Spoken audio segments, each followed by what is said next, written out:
Coming up, the Panthers shut out the Hurricanes in Florida. This is Locked On Game to Game NHL. Every game, every team, every angle. Locked On Game to Game, your team every day. Welcome in. You're listening to Locked On Game to Game NHL. I'm your host, Kainani Stevens. Thank you for making Locked On your first listen every single weekday. Make sure that you subscribe to Locked On NHL on YouTube and wherever else you get your podcasts from. We are here tonight to recap all of the action for you from last night across the NHL. We're going to start out with the Florida Panthers, who beat the Hurricanes in a shutout, the first time Carolina had been held scoreless all season long. Locked On Hurricanes tells you why Carolina went cold. Hey there, hockey fans. Jared Ellis here, host of Locked On Hurricanes.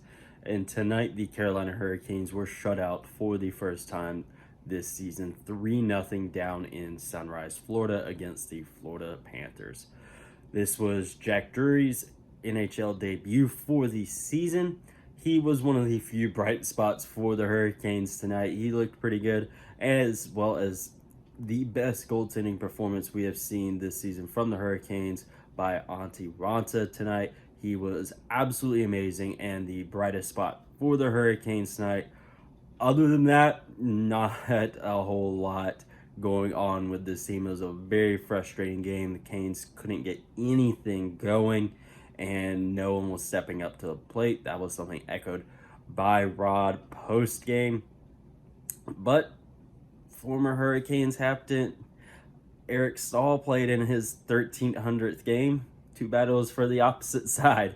But on to tomorrow against the Edmonton Oilers. Let's hope the Hurricanes can get something going tomorrow, but we'll just have to wait and see. In the meantime, follow Locked On Hurricanes on Twitter and Instagram at LO_Hurricanes, myself on Twitter at JaredEllis_96, and subscribe wherever you get your podcasts and on YouTube.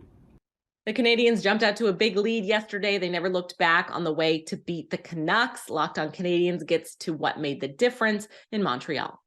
Hey there, everybody. It is Scott Matla here with Locked On Canadiens, coming to you right after the Montreal Canadiens have defeated the Vancouver Canucks 5-2, winning games in back-to-back nights. First over Detroit in Detroit on Tuesday and over the Canucks at the Bell Center on Wednesday night. It was another impressive offensive showing by a bunch of young players. Kirby Dach gets 2 goals. Nick Suzuki adds 1. And then Arbor Xhekaj also gets on the score sheet, which means Nick Suzuki was the oldest player to score in this game for the Montreal Canadiens. It's another great effort.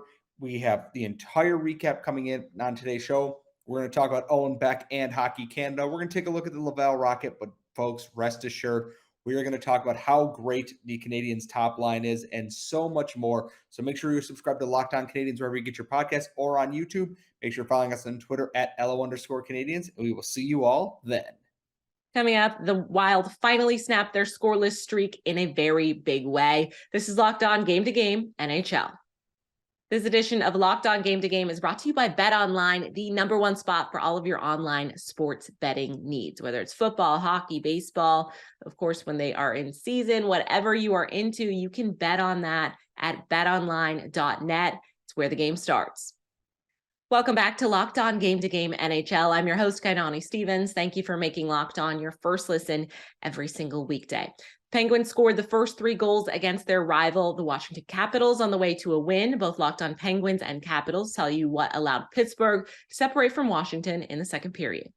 Right, the Pittsburgh Penguins have finally gotten their first win in 2.5 weeks. Hey everyone, I'm Hunter Hodes here with the Locked On Penguins podcast, back with another Locked On Now video, as the Pittsburgh Penguins have snapped their 7-game losing streak and they have taken down the Washington Capitals by a 4-1 score. This was a complete team performance, in my opinion. They started out the game a little bit slowly in those first 5 to 7 minutes, but they really poured it on and took it to the Capitals. I thought those last 50 to 52, 53 minutes, they finally got some goal scoring from outside the top 6, something that has not been the case a lot this season. They also got strong defensive play, even when there were some injuries, and Casey DeSmith also gave them some really good goaltending. They'll be hoping to carry that momentum into Toronto on Friday and then into Montreal on Saturday.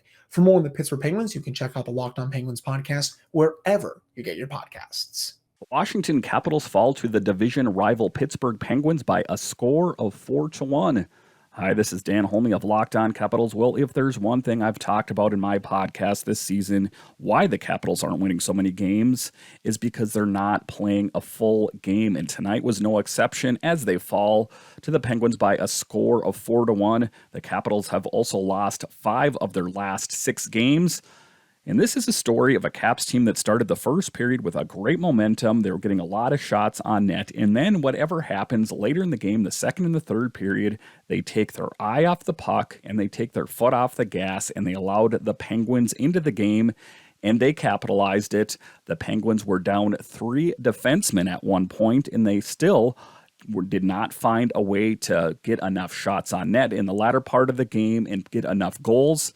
It was a game that saw a lot of physical play. Alex Ovechkin led the team with 7 hits. Garnet Hathaway was also doing his job to get under the skin of Gensel by being a chirper, as he is usually doing out there. The Capitals hope to get back into the win column on Friday as they take on the Tampa Bay Lightning. Keep it locked to Locked On Capitals, and I will keep you updated on all the news on your Washington Capitals. Locked On Capitals, your team every day. The Wild had not scored in more than 2 games before putting up 4 goals in a win over the Ducks yesterday. Locked On Wild tells you what finally clicked to get Minnesota back in the win column. 159 minutes and 45 seconds was the Wild scoreless streak before it was broken, and the Wild picked up a big win against the Ducks. Hey everybody, Seth Sopel, host of Locked On Wild, your daily Minnesota Wild podcast, recapping a 4-1 win for the Minnesota Wild over the Anaheim Ducks.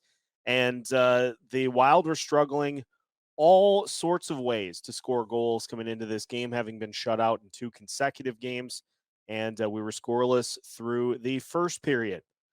But for the Wild were able to get one after the Ducks scored first. Kirill Kaprizov on the power play, nice deflection, gets the goal to make it 1-1. And then in the third period, the Wild get another Kaprizov goal. They get a Joseph Cramarosa goal, and they also get a Matt Dumba goal as they end up coming away with a nice 4-1 win.